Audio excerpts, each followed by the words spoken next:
way it started to the second half? The ball movement. Shots were falling in the first half, and they weren't falling in the second half. I thought we had some good shot quality in the second half.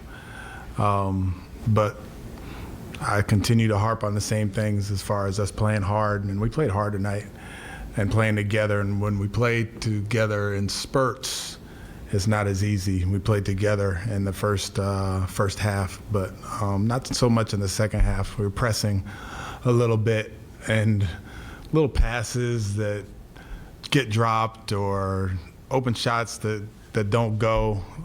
We have a tendency to put our head down. We can't allow that to get our spirits down as much as it does. Then we try to take it upon ourselves at times. So we're gonna watch film tomorrow and get that cleaned up. You had a lot of pain points, especially early. Yeah. You had almost like a 12-minute stretch without any support. How much of that was Gobert, and how much of that was just the offense not running the way you wanted it? Yeah, it was a little bit of both. I mean, some of it was Gobert, but some of it, like you're saying, wasn't even when he was in the game. And we got to do a better job of getting downhill and getting the ball moving so we can attack closeouts and getting the ball moving from one side to the other. And when we did that, it was good for us. But again, a turnover here, a missed shot there, and our spirit went down. In terms of generating points and possessions for Alperin, is that something where you guys have to be intentional about getting him the ball, or is it the ball movement will facilitate that in your opinion? A lot of times the ball movement will facilitate that. It wasn't like I was making play calls in the first half and he was scoring in the paint. So it was very much the same in the second half, but the energy that the ball had wasn't sufficient. You called timeout in the first minute of the second half. What did you see that led to that, or what made you need that? I didn't like how he came out. You talk about their spirit being down. You opened a 20-point lead early in the second quarter, middle of the second quarter, and immediately it was gone. I mean, how did they kind of get back to a fair amount where they're being positive about things that happen? Yeah, it's hard. It's hard. I mean, you playing a certain way to get to that lead. We have to understand that this league is all about sustaining your play, and we are a wildly inconsistent team where we have highs and lows, and we're working to either maintain the highs or just find a middle ground that we have a way of playing. And it's been quite a few games where we've had a big lead and then stopped playing the way that's necessary to play the way that we played to get the lead, and that's learning.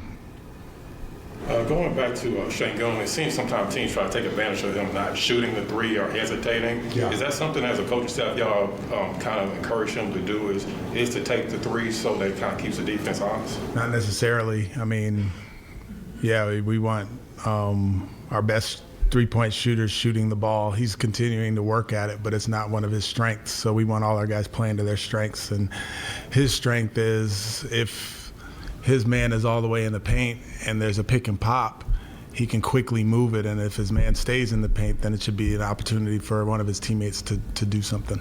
Coach, you talked about this team sustaining the level of play that gets them to the leads. Do you think it's more so the problem with being just a little bit too complacent when they get up so big? No. I think it's just it could be, but to me, it's a function of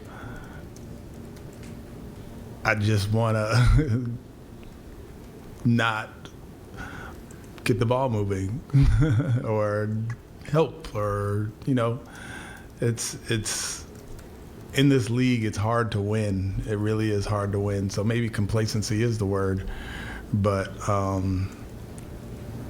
we're trying to get to a point where we sustain, because it's obvious that we have the ability to get to these leads or whatever, but the sustainability is the biggest part in the NBA. How much does you play a factor in the finishing aspect of a game? Probably a lot. Probably a lot.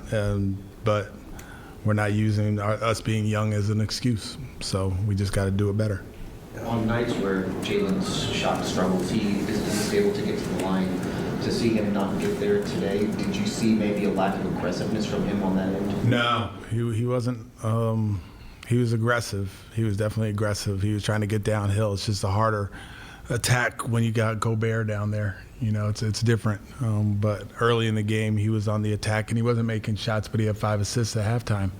So, you know, making plays for his teammates is something that he's been doing more and more, as well as including getting to the free throw line. Tonight was just one of those nights where he wasn't able to.